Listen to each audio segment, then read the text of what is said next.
Okay, looks like we are live now. So actually, we are 5 minutes early. Like usual, I like to start the stream just a tad early because that gives us an opportunity to fix any kind of weird audio glitches, or if our streaming equipment is not quite set up right. It always gives us about 5 minutes to figure some stuff out. So this is part two of the November live sale. Part one was yesterday, and we went through about 50 corals and did some Q&A and stuff like that.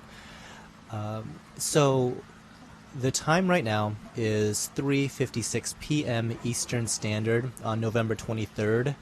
If you are watching the stream right now and it is not that time, you are watching the rebroadcast, so there's going to be a little bit less engagement from us. But if you are watching it live, you can join us on YouTube, and there should be a little chat window somewhere on the screen that you can answer some of our questions. You can ask some questions of your own, this and that. Now, I don't think that shows up on mobile, though, so I think that might be some of the confusion that people are running into, is when you're looking at it through like an iPad or something like that, that chat box might not be there, but on the desktop it does appear. So that's probably the best way to participate in the live show itself. This is the second part of the live sale, so we're going to be going over a little over 50 corals here. And the way to purchase them is to go to tidalgardens.com, and there's a live sale link that has all the corals laid out there by number and by price. So we will go through these corals one by one, and that's pretty much how they're going to be unveiled. We won't be showing the corals before that, so if you feel really lucky, you can just go ahead and buy them in advance and sight unseen, but obviously I would not recommend that. We also had, about an hour or so ago, put out a little thing in Facebook saying, if you guys have any questions on Facebook, just chime in there, and we'll try to get to them throughout this show. That's another way you can kind of get in touch with us too. We'll be trying to pay attention to all this stuff, but obviously there's a lot of screens open, so if I missed your question, I apologize.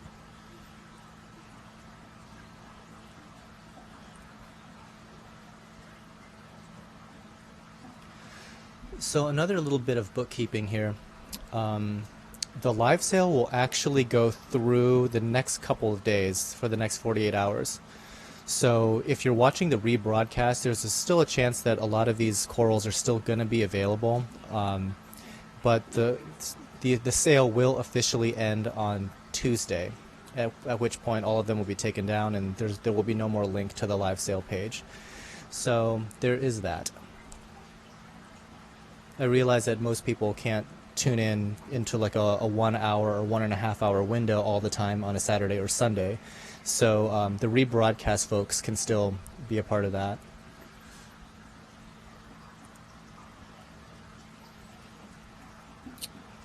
Okay, so we are about to get started here. It is almost 4 o'clock, and let's go ahead and take a look at the first coral. It is our Passalopora.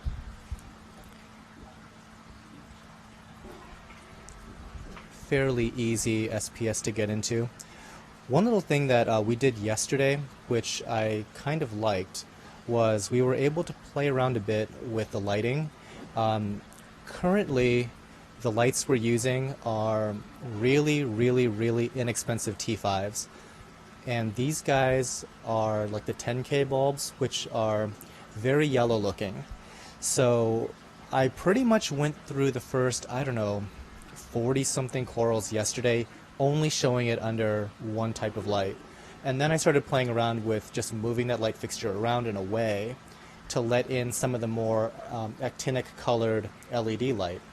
And a lot of people really liked how that looked, so you can actually see live the different comparisons. So what I want to do is just move this light away momentarily, and you can kind of see the effect that that has on the appearance of the coral. Go ahead and shut that off for me, Matthew. Okay, so obviously that just got a lot darker. Let me adjust this. Yeah, there we go. So under a more actinic look, this is what you can kind of expect out of the Pocillopora here. And they'll just change the focal points here, and just so you can kind of see.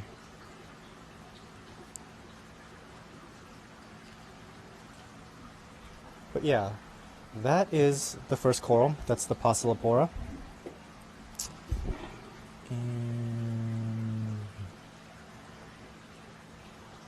Okay, so moving on, number 52 is another Pocillopora.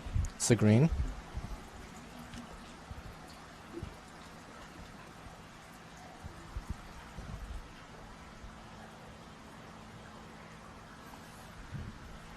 Again, we'll do our little thing moving this away.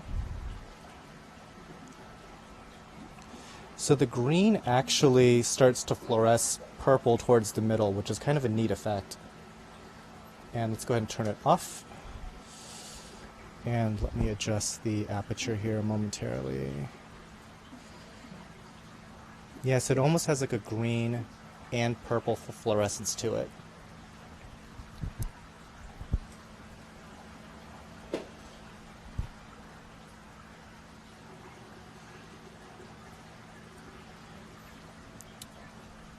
Next up is our Montipora. I think this is a Confusa, Montipora confusa.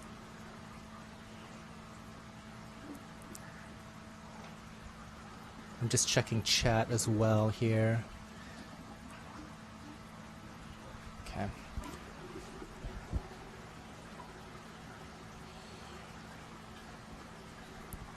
So I will move the light away. The light that's shining down on it is a combination of looks like some Cree LEDs and some relatively inexpensive actinic all blue and royal blue type LEDs. I don't think they're actually the Crees though, because it's from a fixture that that makes its own LED, and they have that same kind of effect to it, so you can kind of get an idea of what that looks like. So go ahead and turn that light off, and let me fiddle with this.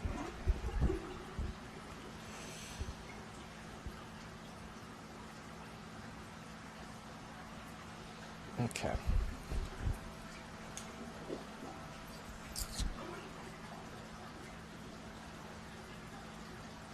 Okay, next coral is a Scoli.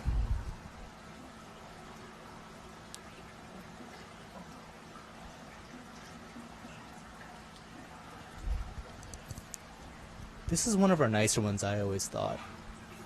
It's our Fire and Ice Scolemia, and he's 125. Move the light away.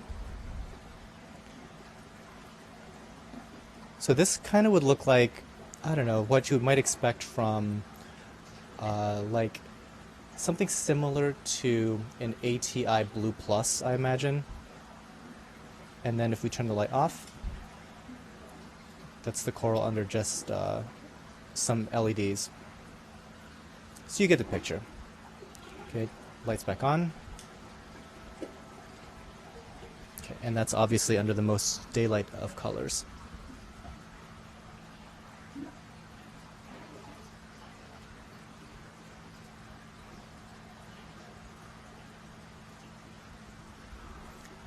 Next one, item number 55, is our Tabastria.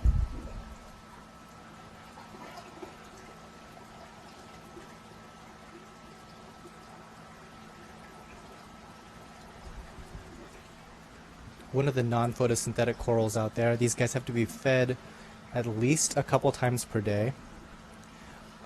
We try to feed them at the same time so they kind of get used to opening at a certain time during the day, because typically they only open at night, and they still probably open up the entire night, but obviously we're not going to be there to feed them during those hours. So a couple times a day we try to get them to open and take in a lot of food.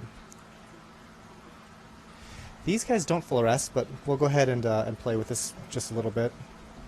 You can see what effect more blue light has on its appearance. And we'll turn the lights off and back on. Okay. When their polyps open, they have like bright yellow polyps. It's really a pretty striking coral. I'm going to go ahead and answer the first Facebook question that we received. It was from Romeo Jerry Martinez. So he had some blue polyp digitatas, and he switched to True Lumen Pro LEDs, and they turned brown. And unfortunately, that's kind of a common thing with moving SPS from different lighting systems to LED. A lot of times, the previous lighting system was probably better for both growth and color. Like, I think that if you're looking for the best growth and the best color, you're going to get the best results not using LED, at least not right now. So I think a lot of times that switch over, can kind of cause these corals to take on some pretty drab coloration.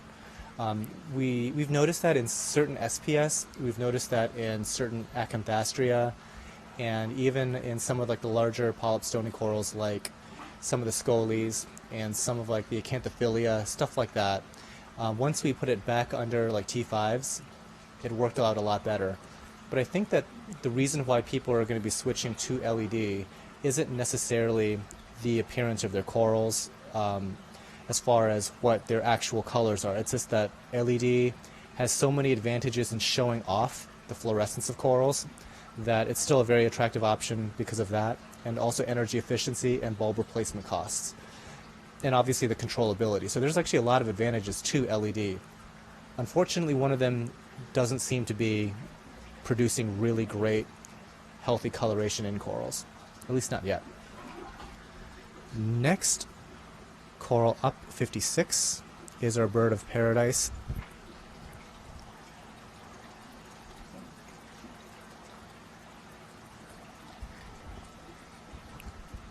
So this should fluoresce rather interestingly. And lights off.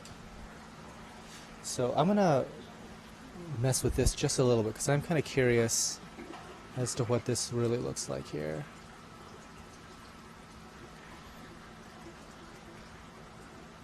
The bird of paradise is a pretty cool bird's nest because it actually has about 3-4 colors in it when it's fully colored up. It's got some greens, purples, yellows, all kinds of stuff going on. Some pink in there too. Okay, light back on.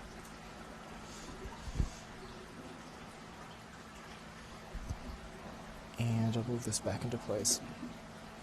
And we're doing this demonstration just because it's important to realize what an effect lighting has on just your appearance of coral. I mean, this is the same coral, and just depending on just how we're moving lights around, you can really see what a difference that makes.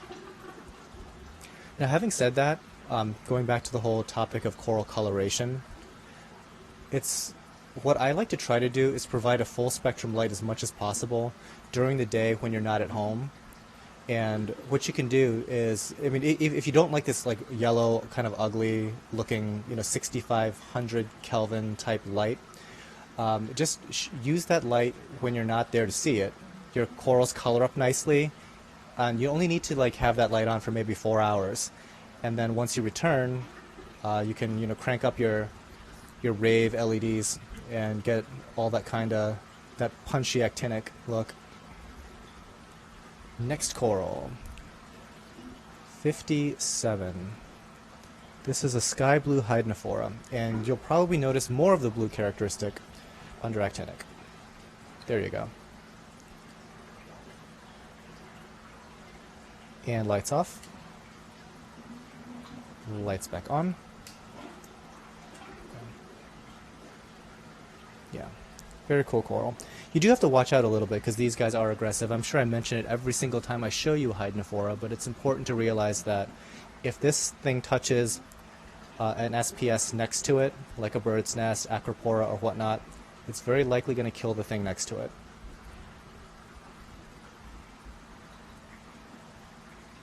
Next coral, number 58, is a Blastomussa welsey.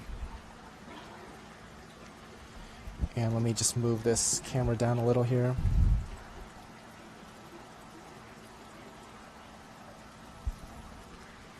Okay.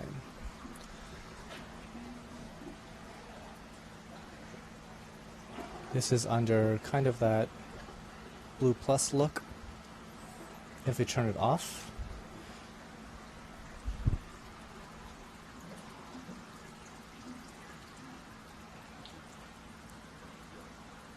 and lights back on.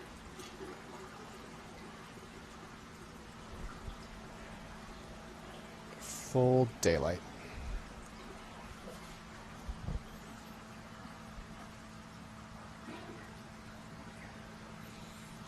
Okay, so somebody in chat was asking, what do you guys charge for shipping corals? We have a flat $39.99 shipping fee, and that includes like obviously the box and any kind of heat pack or cold pack that we would need. If you spend over $250, it's free. So there's a big benefit to kind of purchasing some coral in bulk here. And for the live sale, we allow the combination of live sale items as well as regular stock items that we have on TidalGardens.com.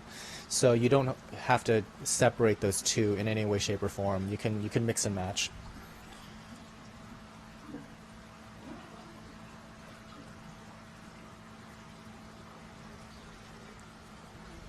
Okay, moving along here. Next one is our Rainbow Montipora.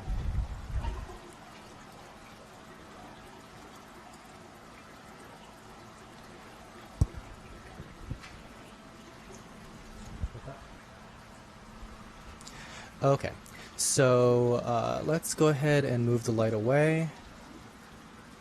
You can see a lot of the rainbow characteristic already coming out. This has become one of my favorite corals because it's one of the few corals of the SPS variety that have started to color up for us. During the summertime, you cannot find these things in this greenhouse. They're going to be some shade of brown, and we just lose them entirely. We just completely lose track of it. So this is it with just the LED working. Oops, I bumped the camera. You can see all those crazy rainbow colors coming out. Okay, let light back on. And then back into place. Okay. Yeah, so it's kind of this funny process that we have to rediscover some of the corals that we have in this facility, because a lot of times they're completely indistinguishable from each other from July through August. Next up, number 60, is a yellow leptastria. Okay, moving the light away.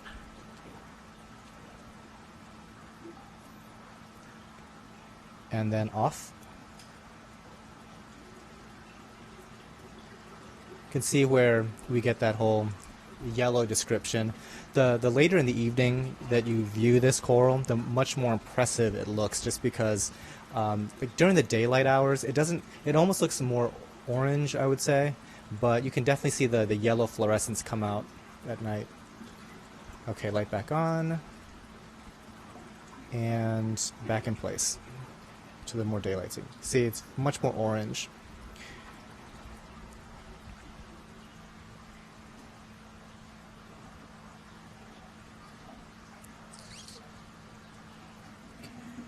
So on Facebook, Alejandro Hurtado asks, any strawberry shortcake acros? Unfortunately, no. For whatever reason, we have a very hard time keeping those alive. I think a lot of other folks have a similar struggle with that. Specifically, aquaculture facilities like this that move stuff around a lot can struggle with some of those really, really sensitive acros. It's the way that maintenance is done. Oftentimes, really messes with corals that like to be in one place in very, very ultra-stable conditions. We're always looking for it, though, because it's obviously one of the prettiest out there.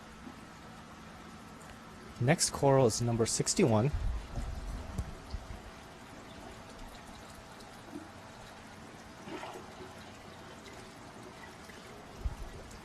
Oops, bumping stuff all over. So this is the orange Leptastria. Okay, so move the light away. And then off.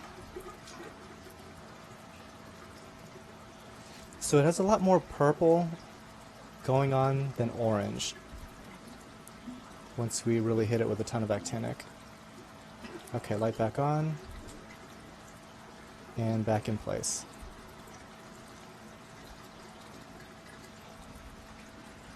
Okay, we're going to be moving the rig slightly here.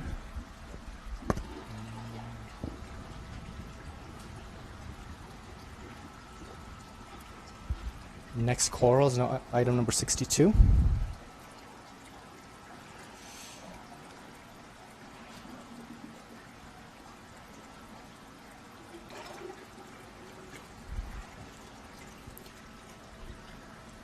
This is our Acan Bowerbanki. Now, Acan Bowerbankis are kind of a new thing that we've been trying out here, and we actually kind of like them quite a lot. Their polyps are easily 3-4 times larger than an Acan Lord Halwensis.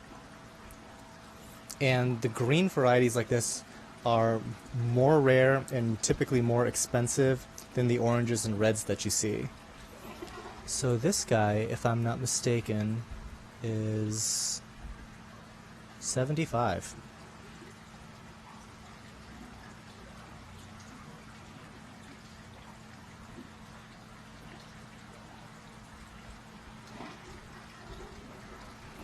Okay, and let's, for the sake of fun and consistency, move the light away. And off. And back on. And back in place. Okay, pretty consistent green, pretty good fluorescence.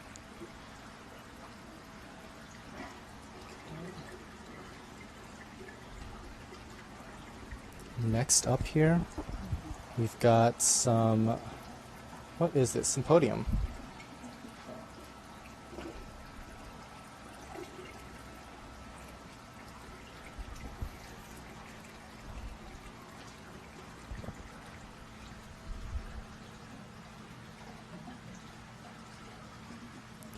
So Symposium used to be one of those really difficult to find and somewhat expensive corals. We've been, I guess, fortunate enough to have propagated this stuff for a few years now. So the price on these guys have really come down at Tidal Gardens anyway. They were somewhat of an unknown even for us for the longest time. Somebody had requested it, and honestly I'd never even heard of it. But now that I see it, it's one of the cooler corals because, you know, they're actually, their individual polyps are quite active and whatnot, and they do grow very quickly. So let's take the light away. Okay, and turn the lights off. Very nice blue color. Okay, lights back on, back in place.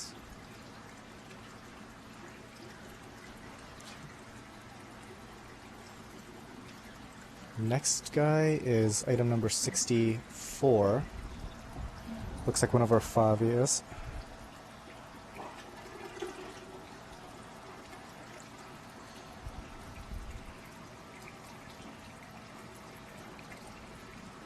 Okay, let's move the light away.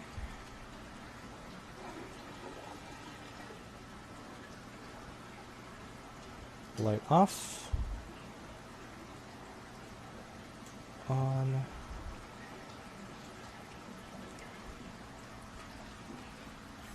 Favias come in all kinds of different patterns and colors. Unfortunately for us anyway, they're one of the slowest growing corals that we find. I'm sure that there's some folks out there that have a lot more success with growing these guys quickly, Now, Phovites tend to grow really, really fast, but Favia, for whatever reason, are some of the slowest growing for us. I still need to do a video on Favia and Phovites to kind of like pin down some of the more subtle differences between the two types of corals, because I am still clueless to a large extent. Now, this is a Favia for sure, but there are some that it's kind of like a coin flip as to whether it might be a Favia or Phovites. Next up, 65. Let's get this guy in place. This is our rainbow acan echinata.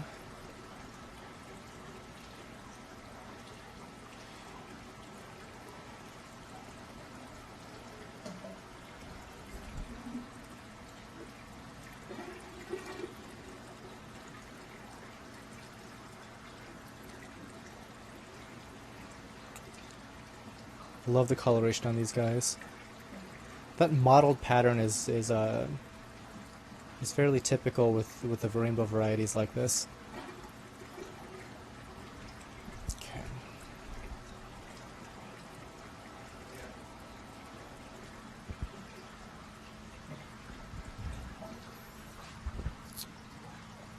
Okay. So yesterday,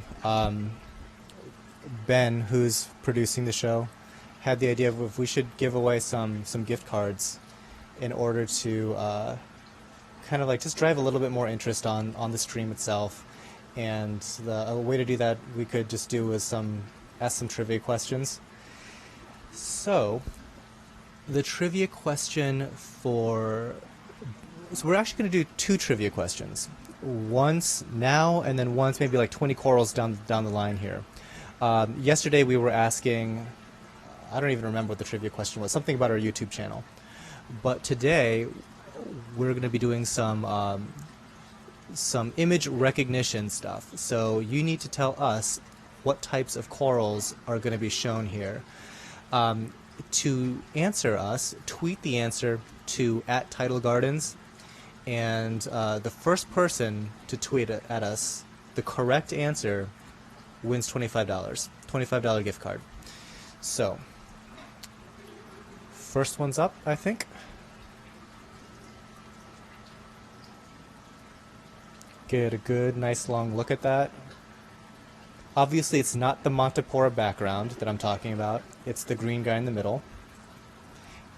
And let me just check Twitter real fast. The last time people chimed in under like 2 seconds. See if anybody got it.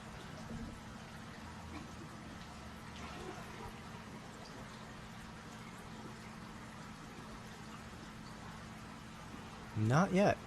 So if anybody does know, tweet at me at Tidal Gardens.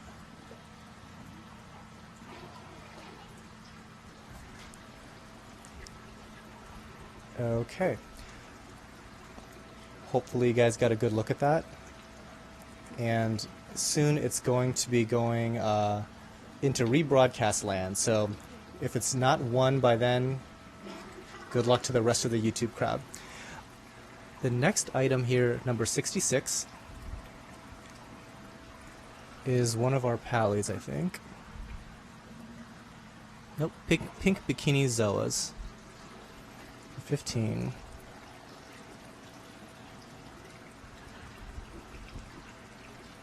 So let's do the light thing here.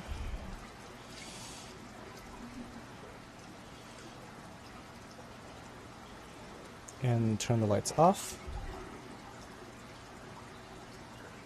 It's kind of interesting to see how they immediately react to the light. Okay, back on. And back in place.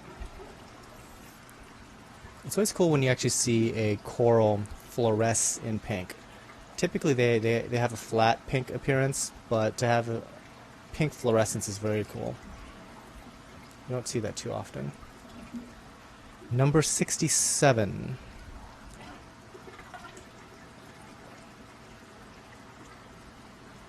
This is our Dragon Soul Favia.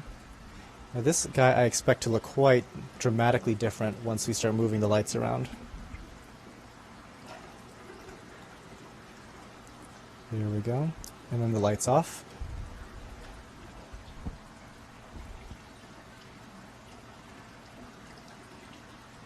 Back on.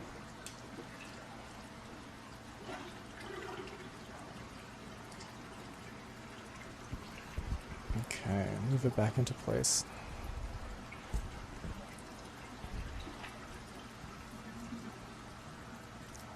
Next up is number 68.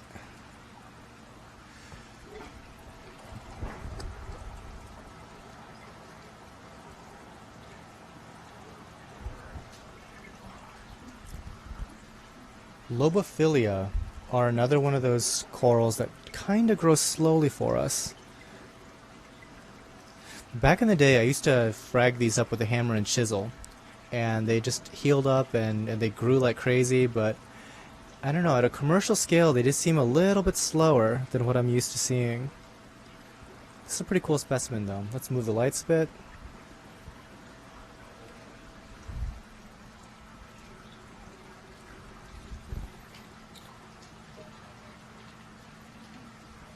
Okay, did we get something on Twitter? Actually, yeah, we do.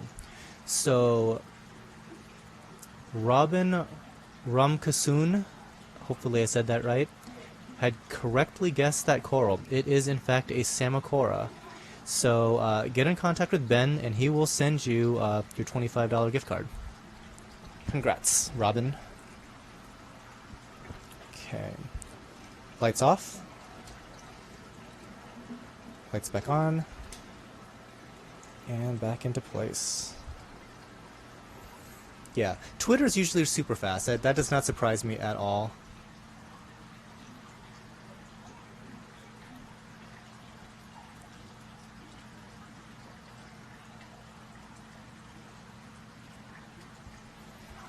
Okay. Next up, item number 69. Some clove polyps.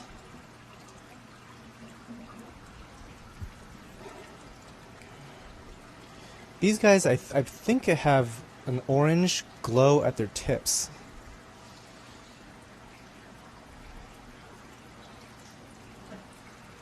Okay, lights off. Yeah, it's hard to show that yellow fluorescence, but every single one of its little tentacles on each polyp has like a yellow highlight. Very cool.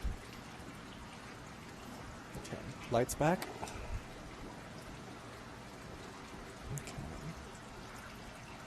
That was number 69, and on to number 70. This is a smaller piece of the orange Leptastria, very similar to the one that we had shown for item 61. This guy I think, is a little bit less expensive. We'll do the light show here. And lights off.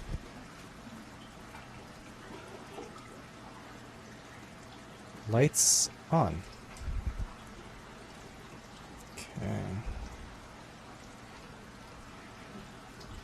I remember when corals used to come in like two colors. They were brown, they were green, and that was it. And now it's like, I think we're completely spoiled by the variety of colors that corals come in these days. Because I remember when getting anything green was like, that was it. That was like the Bentley of corals. Now there's like reds and yellows and all kinds of stuff. Yeah, this guy's pretty crazy. It's a green star polyp, but you can see the plug base here. It's grown all the way through to the bottom of the base.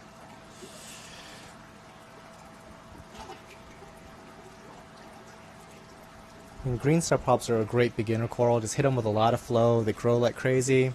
They're bright, they're colorful. And they have some of the most intense fluorescence imaginable.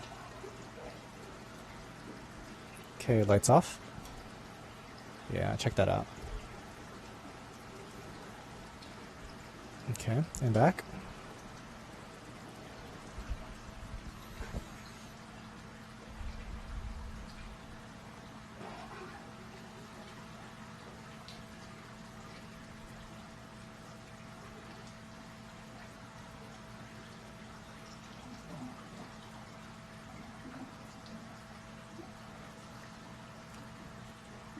getting a lot of feedback on possible future videos here. I think a lot of people want to know more about like the Favias and Favites and stuff. Not a ton of discussion on brain corals out there.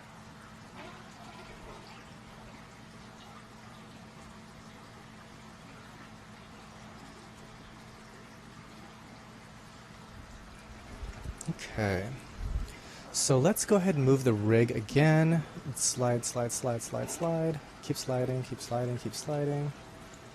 Keep sliding. Okay, stop. Next coral, 72, is our neon green hydnophora. This is similar to the blue one, and this is, at least when I first got into the hobby, was the much more common of the two varieties. But since then, I've actually had a harder time finding this than ever before.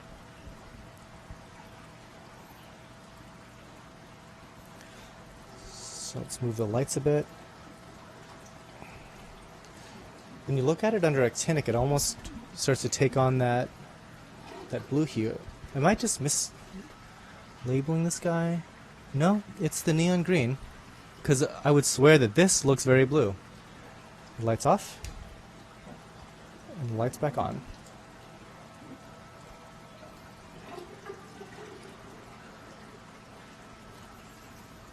Okay, next up we have got some more zoas. This is item number 73.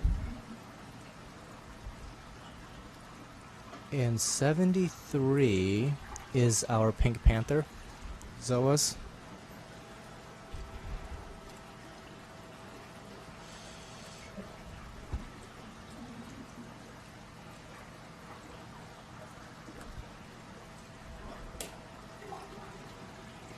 Lights off. And back on. Cool.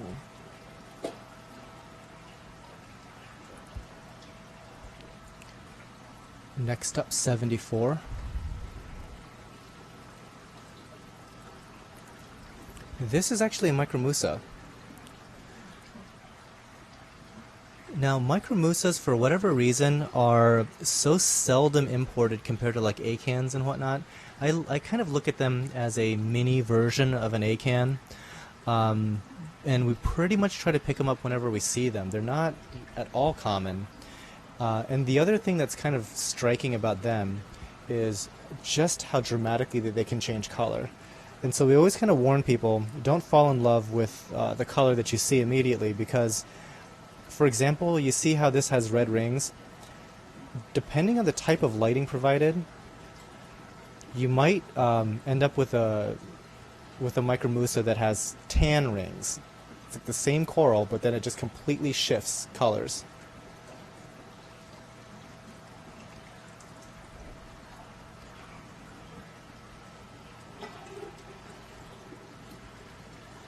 Next up, item number 75. This is a very beginner-friendly coral. It's just some yellow polyps, the Parazoanthus.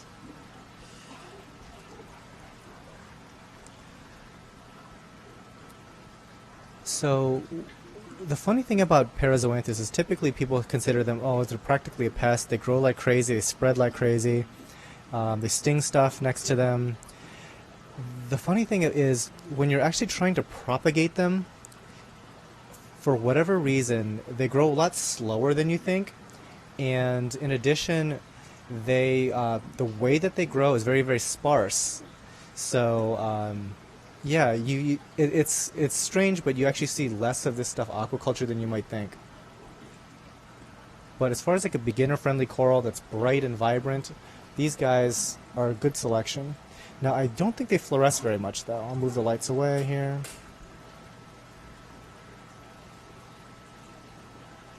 Yeah, their best appearance, lights off, yeah, lights on. Their best appearance really is under the brightest daylight. That's where you get like the most yellow. Now, the other thing is, as far as like how much light to give them, I've seen that the more light you give them, the brighter canary yellow they become, but typically the polyps get smaller. So that's kind of a give and take there between coloration and the size of the actual coral. Next up is another Bowerbankies, number 76. We showed you a green one earlier. This is the red variant.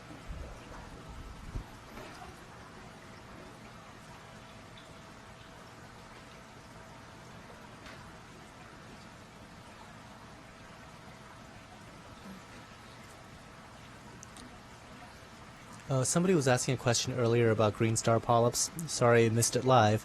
But are green star polyps aggressive?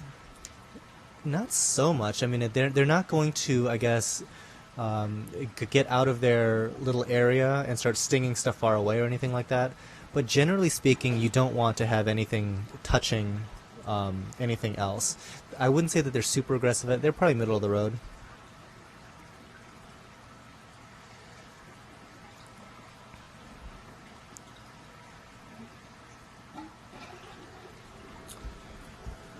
Okay, I should probably do the whole light trick with these guys.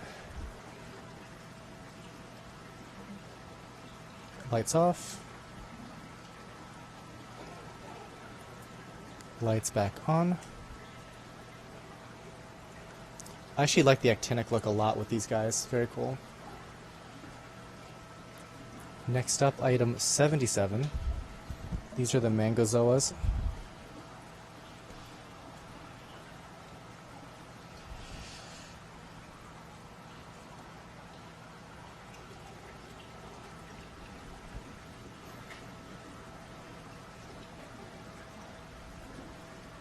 Wish more of these guys were open. Whenever we move or like mess with zoas, they just close up and they stay closed for like such a long time. Lights off. Okay, one sec. Let me dial down the aperture here so we can kind of see a little bit easier. Pretty good. Lights up back on.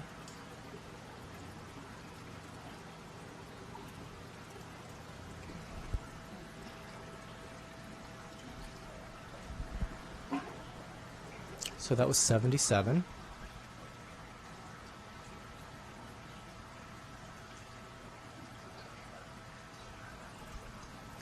Next up, 78, is a really tiny frag of our Acan Bowerbankie. It's a sparkle Acan.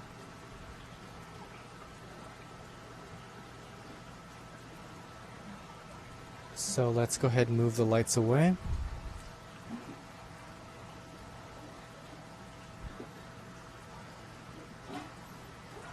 Okay, and lights off. Back on. And back in place.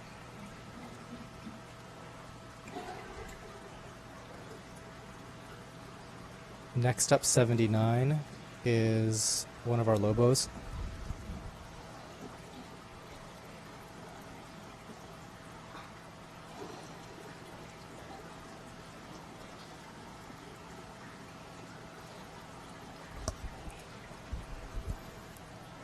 Okay, move the light away momentarily.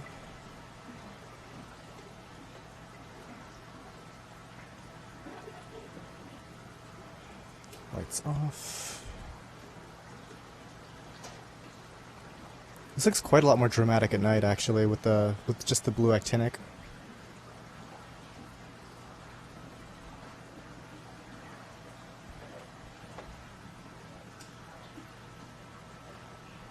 And back in place.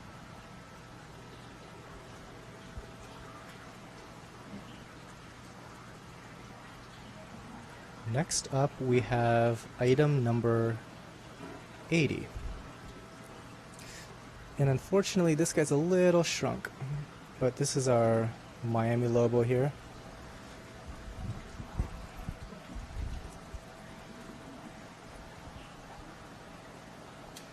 Oops.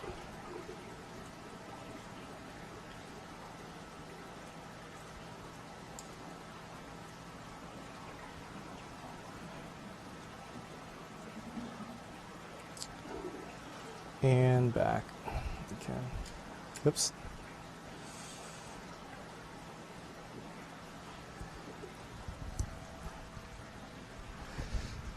So let's see.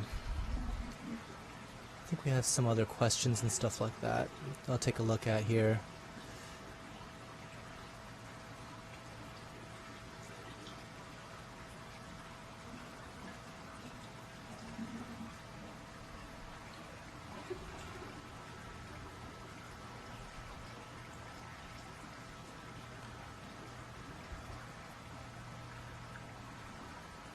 Could the corals ship through 30 degrees Fahrenheit? So that's kind of the funny thing about this industry as a whole. It's very seasonal, and we have most of the activity occurring in the winter months. So literally, I would say that the vast majority of the corals are being shipped in really inclement, freezing cold weather. Very uncommon to ship a lot of stuff in the summertime even. It's mainly a wintertime hobby. So I think as an industry as a whole, we've gotten very, very, very good at shipping corals in freezing cold weather.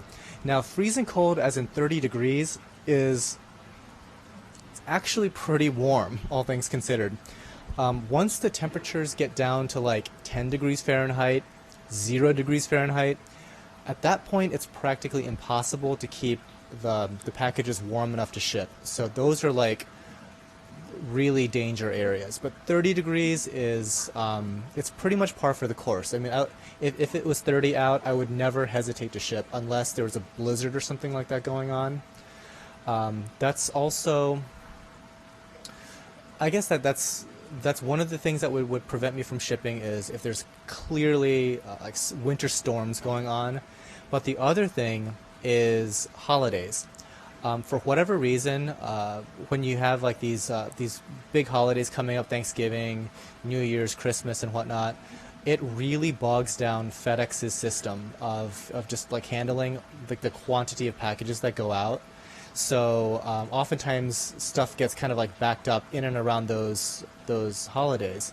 So we give a couple days cushion on either side to make sure that like all the airways, I guess, for lack of a better term, are kind of clear for corals, because you guys can probably imagine it is not good for corals to take an extra day or two when it's 30 degrees outside.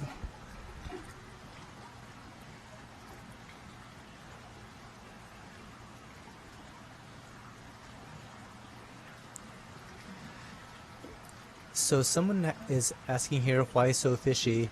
Says, if I buy one coral and ship to California, how much would it cost?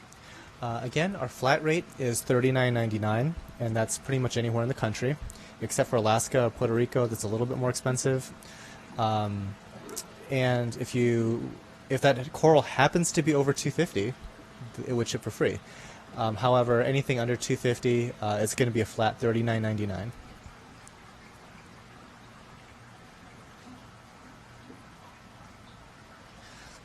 And Why So Fishy also asks, what kind of lights do you use in terms of brands? We use a ton of different lights here. We use some aqua illumination LEDs. Honestly, as much as I warn people about LEDs and the effect it has on coral coloration, 99% of this greenhouse is probably LED. We use a mix of aqua illumination, we use Ecotech Radions, we use Reef Brights, all kinds of stuff. In the tanks where we are using some T5s, we typically would stick with ATI bulbs. For whatever reason, we are not doing that right now. The lights that you're seeing are really, really, really inexpensive, non-name brand 10K lights to get this wonderful yellow appearance. So, anyways, we will be moving on to the next set of corals here in a sec.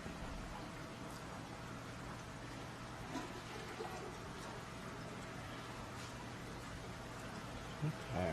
Actually, I'm going to move this whole thing back a little.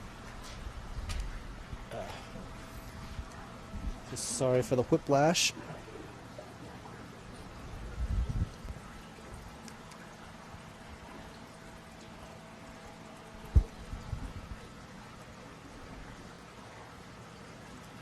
So one of the things requested yesterday was people wanted to see more colonies of corals rather than just frags. So we tried to take that into account here as best we could. Most of our stuff is frags.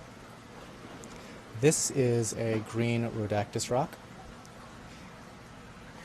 And let's see what this looks like with just more of the actinic look. Like the tips and things like that of this particular mushroom really fluoresce. And if we turn off the fluorescence altogether, you can really see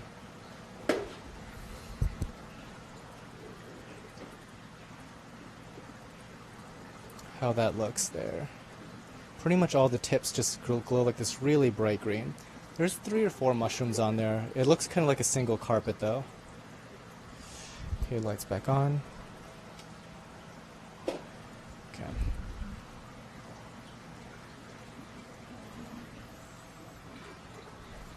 Okay, moving on. That was number 81, by the way.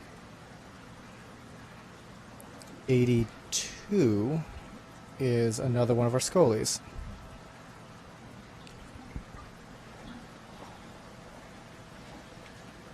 Moving the light away. Light off. And back on. It's pretty much a solid green scolie.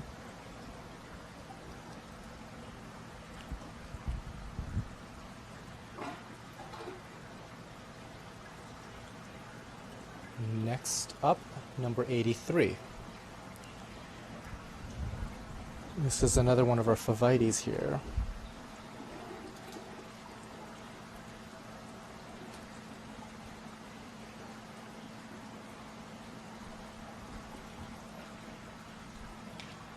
Yes, once again, I still need to do a video on this, learn more about these guys and kind of share that knowledge. The one obvious difference is that favites tends to have these very, very small polyps compared to favia. Their growth rates are completely different. Favites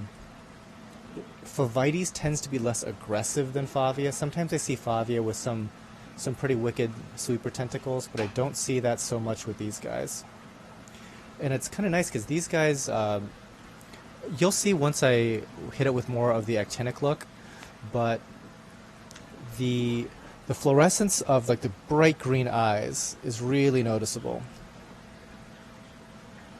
And you kind of get that marbling of the purple and the red with these. Okay, lights off. And back on.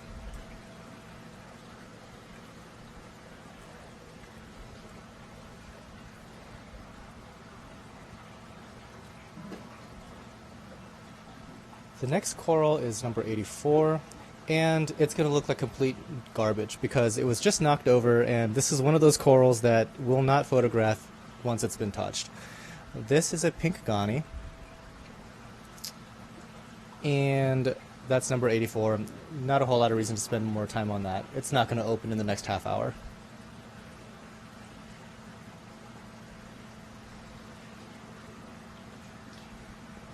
So this is one of our ultra-flowered enemies. Now watch what happens when we change the light on this guy.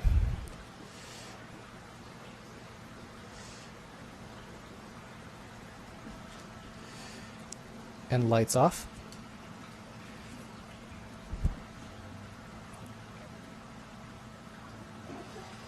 So this is one of the coolest guys that we have as far as flowers go. I was always kind of curious as to how to propagate flower anemones because, you know, I've never heard of people successfully cutting them or anything like that. They do spawn occasionally, but nothing seems to happen from that. Now, what we did notice was that underneath, they start budding off and dropping little tiny babies. And in our video on them, we actually show some of these babies. However, they drop like 70 or so babies, and almost like none of them survive. So right now we only have like 2 little ones that we've, I guess, bred from culture. So hopefully in the future we'll do a better job of, I guess, retaining some of the smaller ones out there. Let's go ahead and turn the lights back on and move this guy back in place.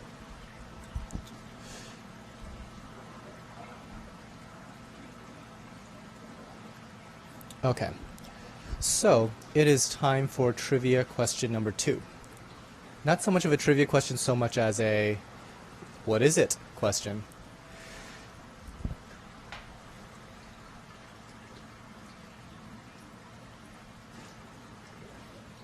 And obviously I'm not talking about the Montepora background.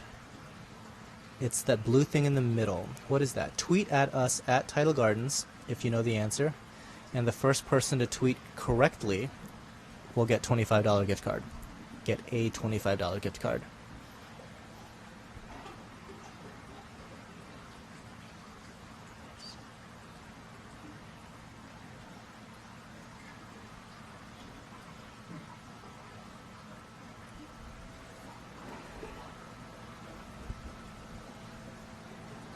Okay, next coral up is number 86. Actually, no. We're going to give a little bit more time for the trivia folks, and then I'm going to move on to 86.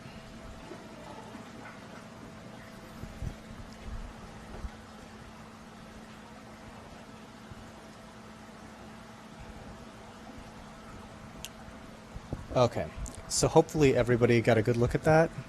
The next coral up here, we're probably going to be breezing by pretty quickly because it too got bumped and it's not going to open anytime soon. This is our Harlequin Goniopora here.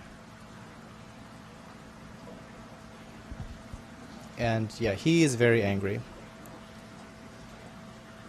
We'll have to come back to him later. 87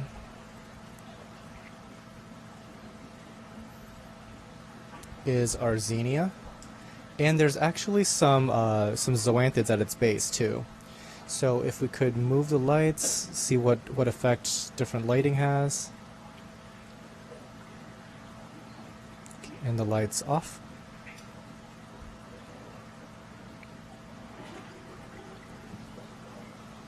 And back on. Okay.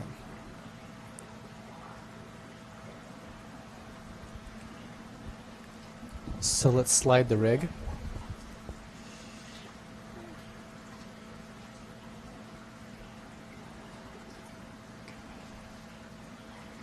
Next coral is a Duncan. Shift this thing slightly again.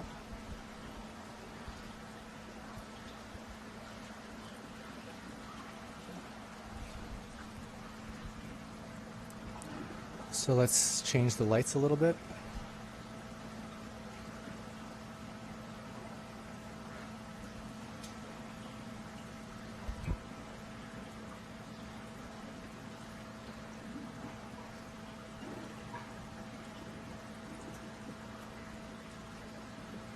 Okay. So that was 88.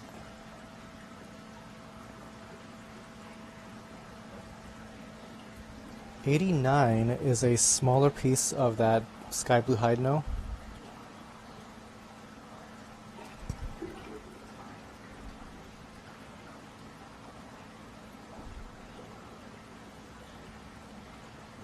Okay, lights.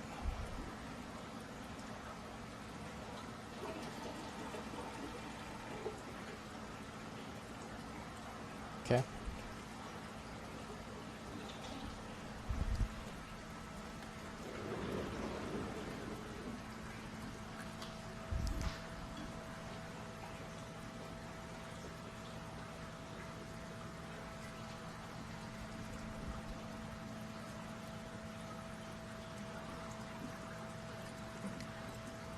So your mother twice removed is asking, what light fixture do you have the most success with in your greenhouse? There's a couple of different light fixtures that do pretty well out here. The very first aqua illumination fixture is called the Soul, or Soul Blue, and that is actually my favorite of that particular brand. They've come out with like a million other lights since, but actually if you can find a Soul, that's probably my favorite. The Ecotech Radions are pretty good.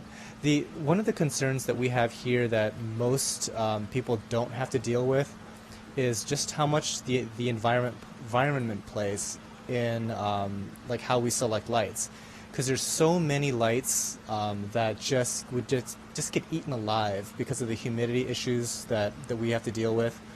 And so there's actually a pretty short list of lights that really make a lot of sense for us. Now, the nice thing about T5s is that it's a much, I guess, an older technology, and it's more greenhouse friendly in that there's these like completely water sealed enclosures that you can get specifically for greenhouses. Toss T5s in there and really not worry about any kind of a corrosion or rust issues. So I'm also just a fan of just really, really, really cheap T5s made for greenhouses.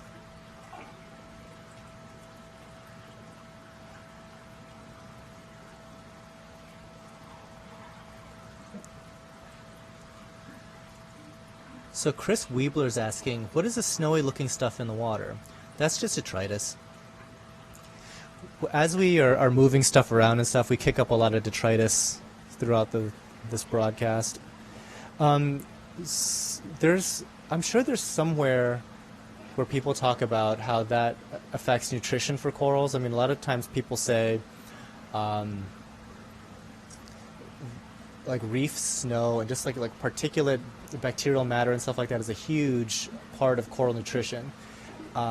I don't know exactly what the effect is, but I can believe it because there's so much to coral biology that we don't fully understand, and the fact that they use so much of their body and energy just for feeding purposes, and where they're found tends to have a lot of just this type of bacterial drift. So it's certainly a topic that I'm quite interested in. Next coral, number 90.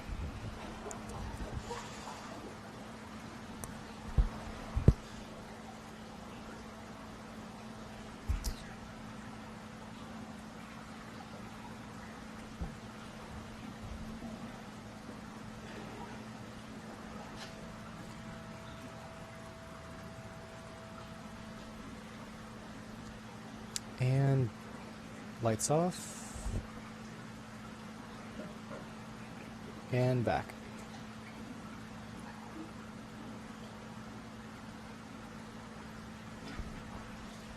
Okay, I'm going to move the camera a little closer.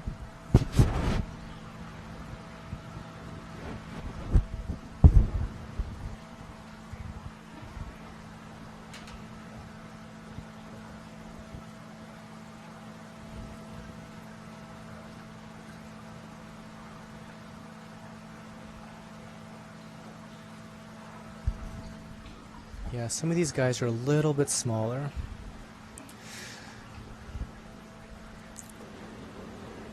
So this next guy is another type of Phovites. Let's move the lights away. Really cool red and green fluorescence. And lights off. Yeah, you can even see that it's growing like a red rim under the full actinic. Okay, lights back on. And back. Yeah, we've actually been growing out this variety for quite some time too.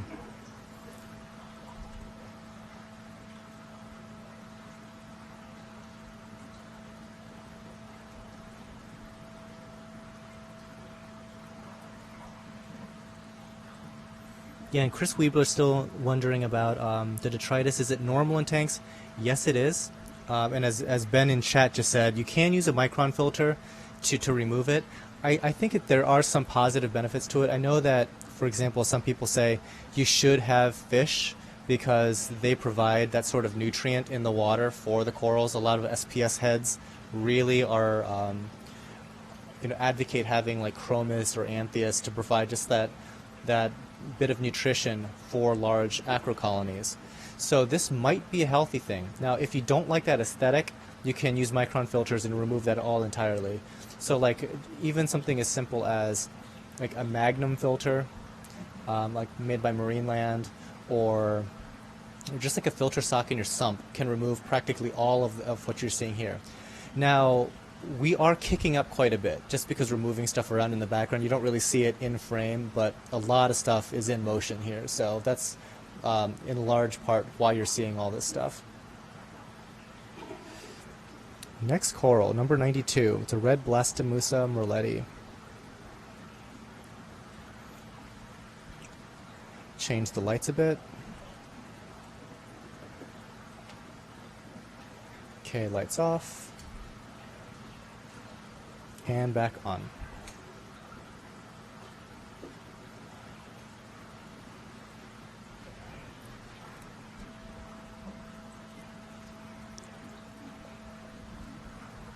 Next up, number 93. It's another merletti, but this one, instead of solid red, has a green center.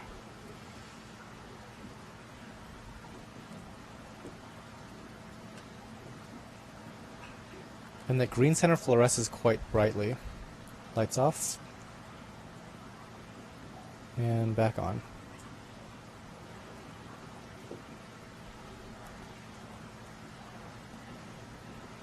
The next one here is number 94.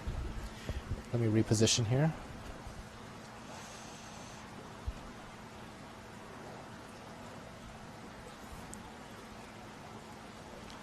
Yeah, so people wanted more colonial type stuff rather than the frags. This is about, I don't know, 3 inches or so, a little bit larger in every direction. And I just kind of like this particular piece because it's already has that swirling shape. I mentioned that some of the plating varieties out there don't get this shape. They kind of grow out like a big pizza. But I do like it when they start developing these multi-leveled plates.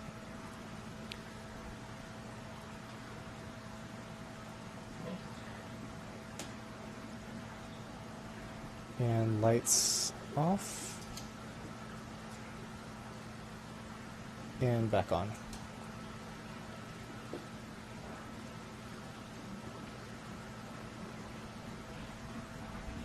Okay, so that was number 94.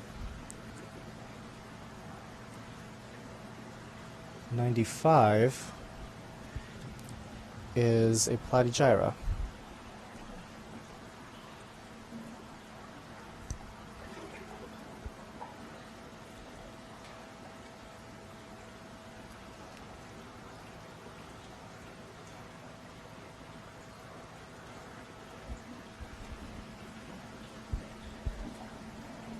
These things look dramatically different under actinic.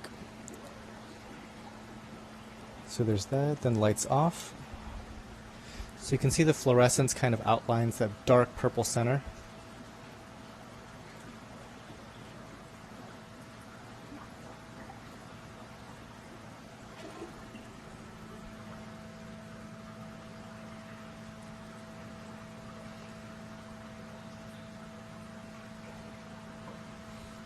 Okay, as far as the trivia stuff goes, it looks like we did have a winner.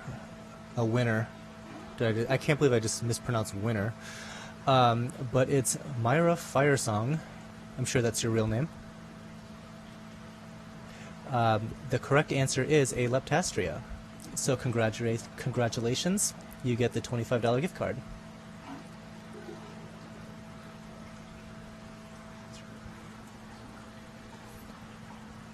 I love Twitter handles.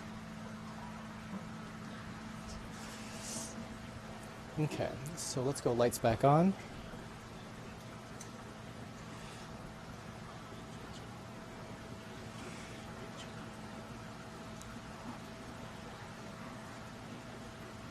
Next coral, number 96, is a small elegance.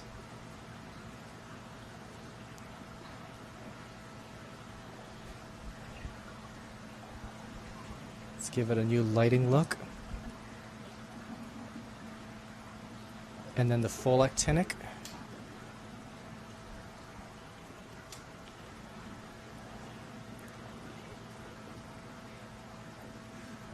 Yeah, it's hard to tell in this in the video that you're seeing, but there's actually not yellow, but like pink tips on this guy. Okay, let's turn the light back on. Yeah, you can see it a little bit better. And back in place. So this guy was number 96, the Elegance.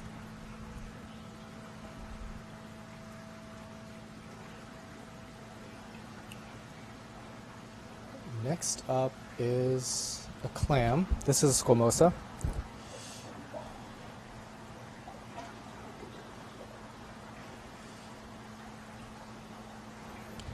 So squamosas are really cool because they have, I think, the most fluted of the shells of all the different types of giant clams.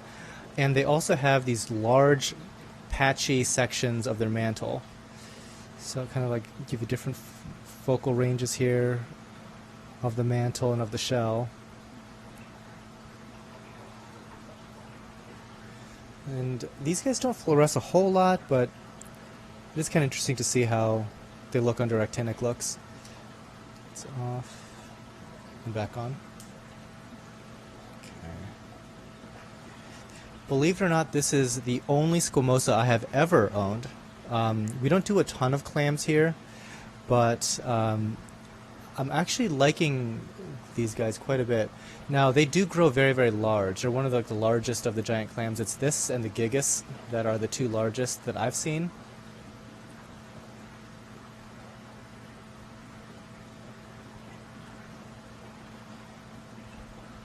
So that was item number 97.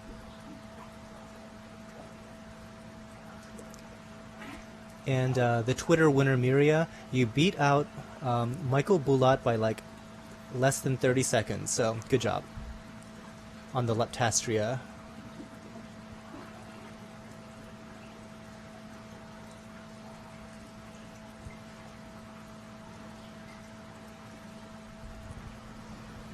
Okay.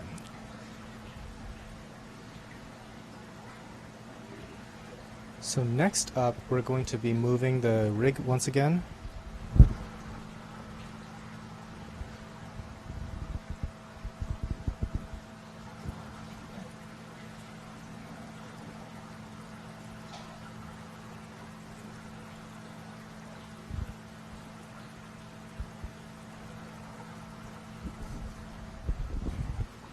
This is item number 98.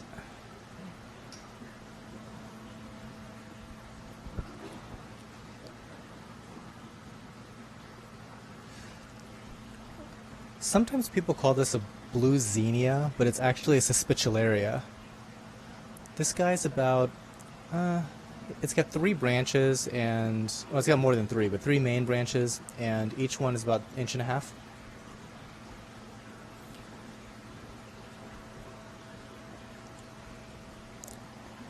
Takes that really blue color under actinic and lights off and back on. So one thing to mention about Suspicillaria is they look different at different times of the year. At different times, sometimes they're completely solid purple, and other times they have a blue coloration with almost white looking polyps.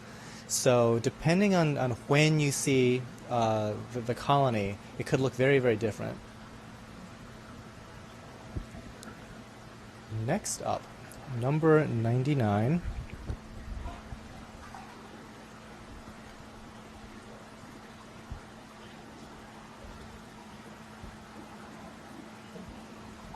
It's one of our mini maxi carpet anemones.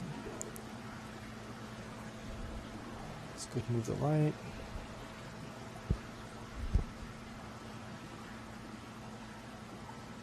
And lights off.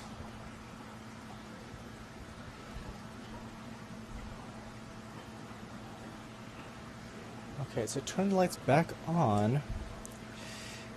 Now, when it comes to carpet anemones, especially these mini maxis, what I've found is that they, as far as their appearance, they look far, far, far more impressive under just actinic. Now, I mean, most corals look better under actinic. I mean, let's be serious.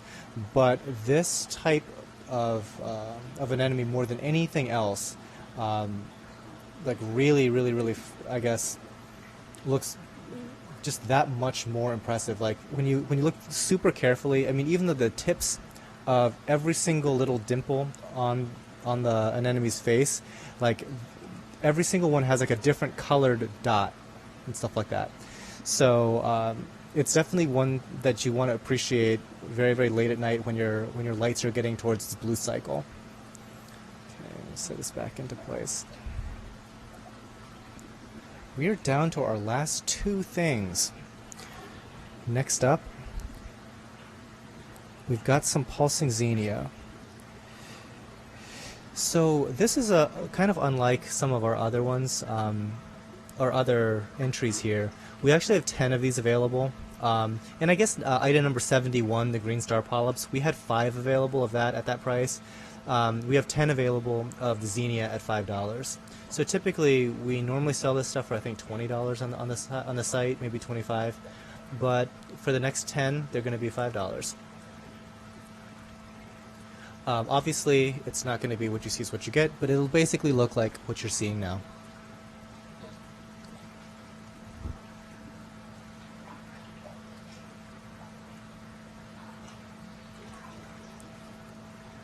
And Karen Teft is, oh, is that how you pronounce the Spicularia? I don't know. I'm probably pronouncing it okay, but I have been quite wrong before, so I'm just going to go with it.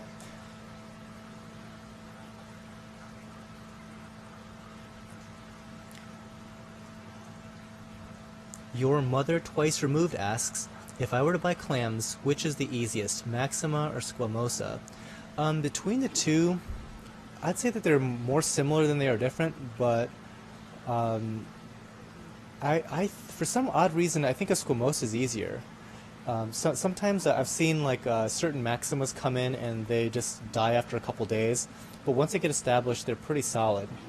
Now, the easiest one is probably a Durasa, but between a Maxima and a Squamosa, I would give a slight lean to the Squamosa.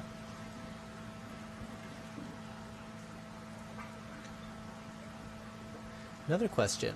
What pumps do you use in mixed tanks full of SPS, LPS, polyps, and just pretty much everything?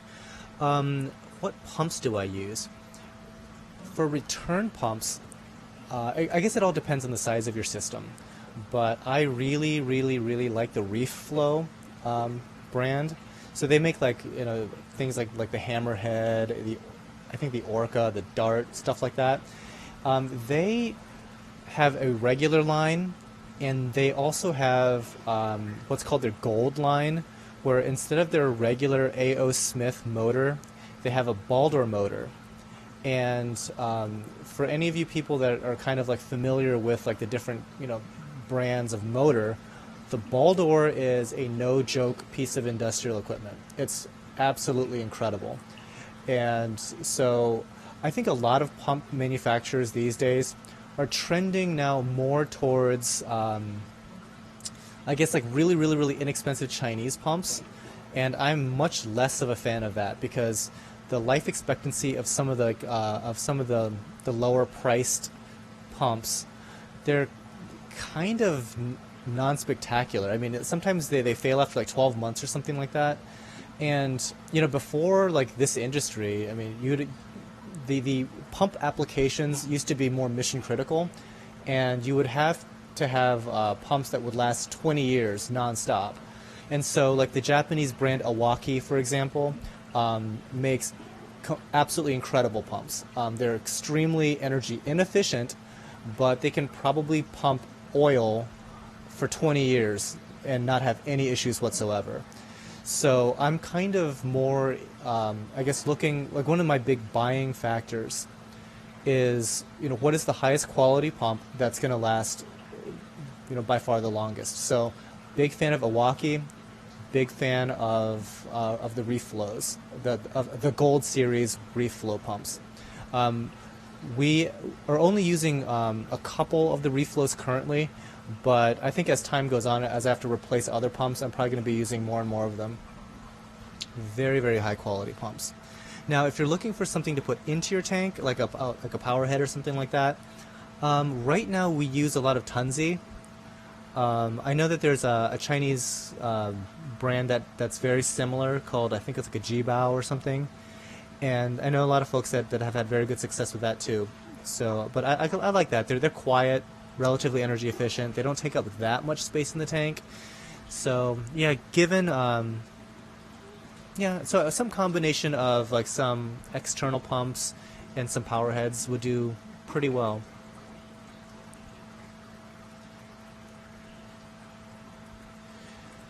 Okay, last coral on the docket here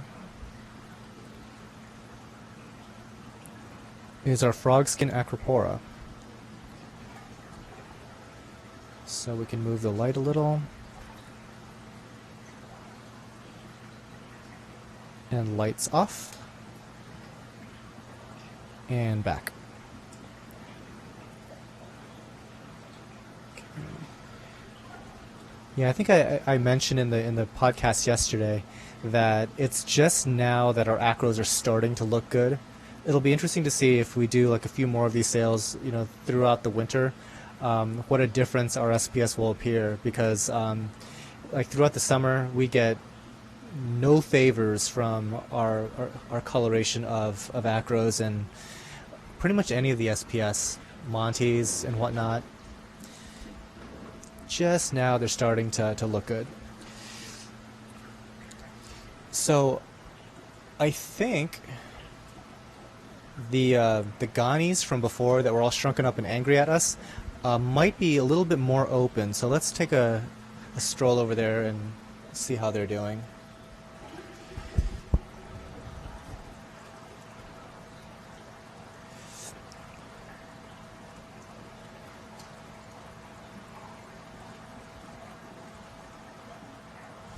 So this is item number 86.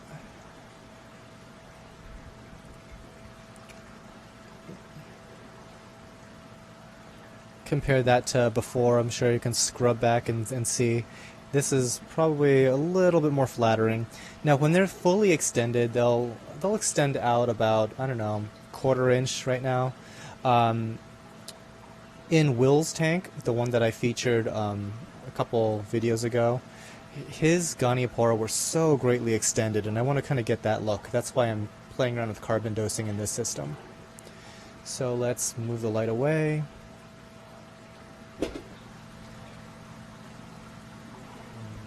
Lights off. And back on. Okay. Next, we're going to look back at 84. It's our other Gani. Little bit better. You can kind of get an idea of what that sort of looks like. Kinda. Sorta. Alright. So, I will just end it on this happy pulsing xenia here.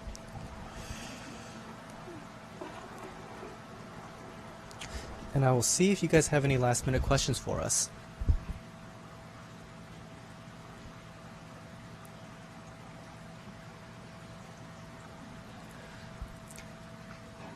David Garcia Herrar asks, why don't you send corals to Europe? Really, it comes down to like a lot of the obstacles with international shipping. Like the permits are very expensive, and from what I understand, I think you need a permit every single package or something like that. I still need to talk to Fish and Wildlife to see exactly all the different steps that are necessary. But also, one big obstacle for us is that to send something out of the United States, it has to be sent out from what's called like an international port of entry. And the closest one to us is Chicago. So we would actually have to have an agent in Chicago to receive our corals and then send it out to you. So there's quite a lot of shipping that needs to be done before getting it out of this country to you in Europe.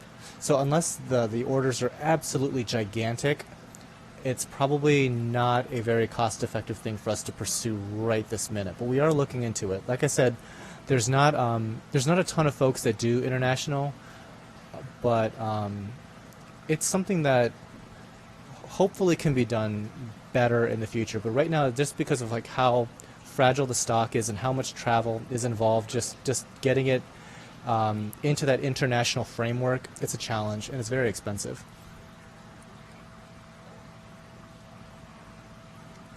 Why do you have so much success with Goniopora propagation? Honestly, luck has a lot to do with it.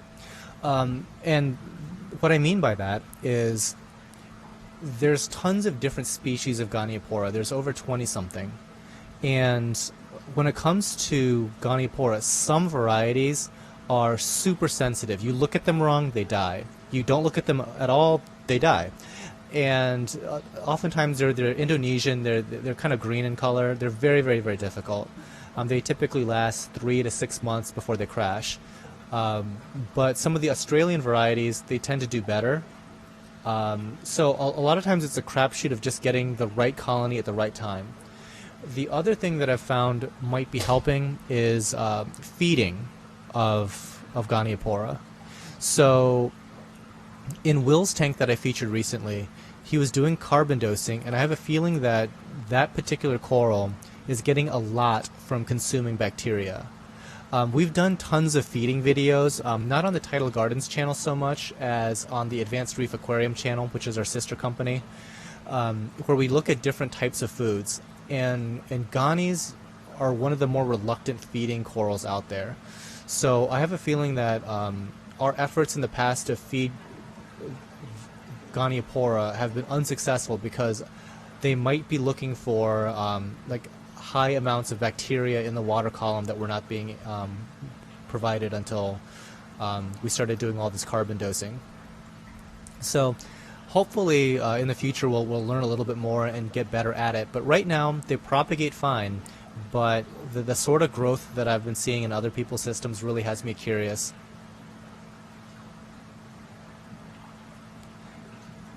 Bert Christopher IV asks, as long as I'm purchasing has the $39.99 shipping option, I'm good to go. Yes, that is correct. You only need to pay that once.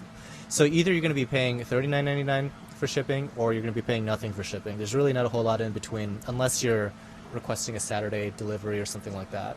So as long as that $39.99 charge appears once, you're good.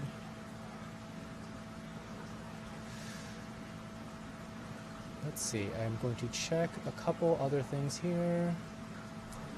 How large of food can you target feed acans with? So this is Eric. Oh man. Bonningson? Hopefully I said that right. So when it comes to acans, we fed them very, very, very large pieces of food. Sometimes like half of a piece of krill even. Sometimes like big chunks of fish. It really depends on how well the coral is feeding to begin with. Once acans get really well adjusted and kind of are used to feeding, they'll pretty much have their tentacles out all the time. They can accept very, very large pieces of food. Now, the only concern that I would have is if you have other things like fish and shrimp that might figure out that acans are full of food. Sometimes they basically turn your acans into vending machines, and they just kind of like beat up on the coral, and the coral spits out food. So that's kind of like a bad trained behavior that like fish and shrimp eventually learn. But that's something to pay attention to. But you can feed them very, very large pieces of food.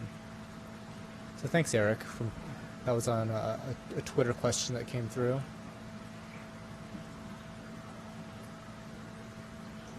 And let's see. Checking Facebook one last time.